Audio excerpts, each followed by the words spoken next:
Hello and welcome to the channel. My name is Annalisa and today I am painting some hydrangeas. So my mom's favorite color is periwinkle, which is kind of between blue and purple.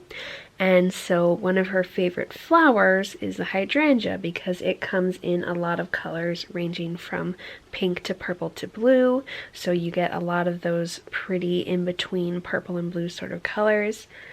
And it was Mother's Day this past Sunday, and so I usually like to make a piece of art for her, and so this year I decided it would be a painting of hydrangeas, which I think are a flower that is really suited to watercolors because there's a lot of blending going on and a lot of colors flowing into each other, so I think it goes well with the water that mixes the way that it does. And so there are various touristy places that we like to go along the coast, both of my state and of our neighboring state of Oregon, that have a lot of hydrangeas because they bloom really well along the coast.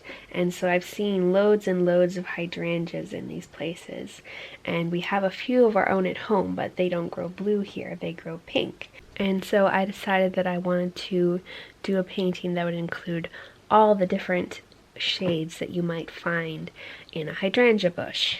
And so I started out by putting down the basic shapes of the flowers that make up hydrangea, whatever you would call the big grouping of blossoms, and I let all of those dry because I wanted to make sure that it had the impression of a circle made up of a bunch of little flowers rather than just a circle with various hues fading in and out. And so I used some reference for this and figured out kind of the basic shape that I wanted. And these flowers that make up hydrangea blooms are four-petaled, and so I basically did a kind of wavy, mushy diamond shape with the 4 points and little indentations on the sides.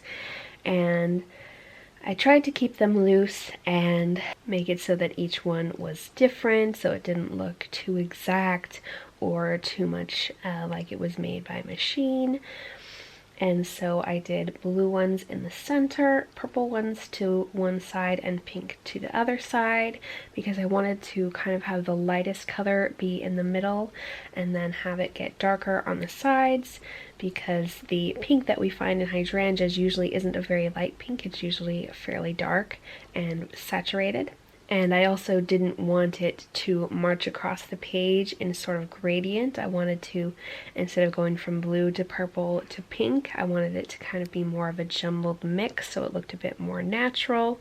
And as I was making the shapes, I was careful to add in several different shades of what I was working with, several different shades of blue or different shades of purple or pink before the first layer had time to dry, because a distinctive thing of hydrangeas is how the colors fade within the flowers and not just between different flowers. And so I really enjoyed how the pigments moved around in the water and mixed with each other as I was making these shapes. And also, one of the pleasant things about hydrangea bushes is they're really big, pretty leaves that are teardrop shaped, and they have really visible veins usually.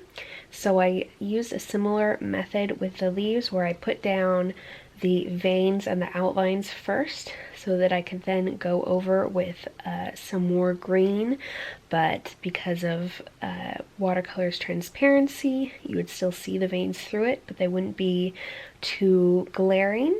And a few of them I ended up going over on the next layer with again because I didn't get them dark enough in the first place, but I still was able to leave some of them the way they were, and I enjoyed having that sort of fade in sort of look. And so for the spaces between the blossoms, I wanted to fill them in with more of the similar colors because on a hydrangea bush you have all of the little blossoms clustered so closely together that it looks like one big colorful blob. And so I traced in between all of the little blossoms that I had drawn with more blues and purples and pinks, and I tried to use a lot of water so that it would all flow together and would really use the spirit of watercolors and get it to all be very flowy and impressionist, and I'm fairly happy with that. It didn't turn out exactly as my vision was, but I like it quite a bit still, and I think you do get the impression of a bunch of little blossoms making up a big bloom, so I'm happy with that. And then another thing that I think helped make it look more like individual blooms instead of a big blob was I ended up adding centers to each of the flowers. I wasn't sure how I wanted to do this, because if you look at a photo of a hydrangea bush, the little center is the same color as whatever blossom it's in the center of. It's not darker or lighter. You can only really tell it by texture and shadow, and that's one of the things that I'm still not very good at yet. So I decided to just put slightly darker centers in each of the little flowers. I ended up liking that pretty well. I also decided to keep the leaves a little bit lighter than real hydrangea leaves because I didn't want them to kind of be oversaturated compared to the blooms, because I had kept the blooms fairly light and pastel, but I did keep them as a sort of very bluish green because I felt like that complemented the blues and purples really nicely. So do any of you celebrate Mother's Day? And do you prefer handmade gifts or cards, or do you prefer store-bought? Thank you so much for watching, and I'll be seeing you in the next video. Bye!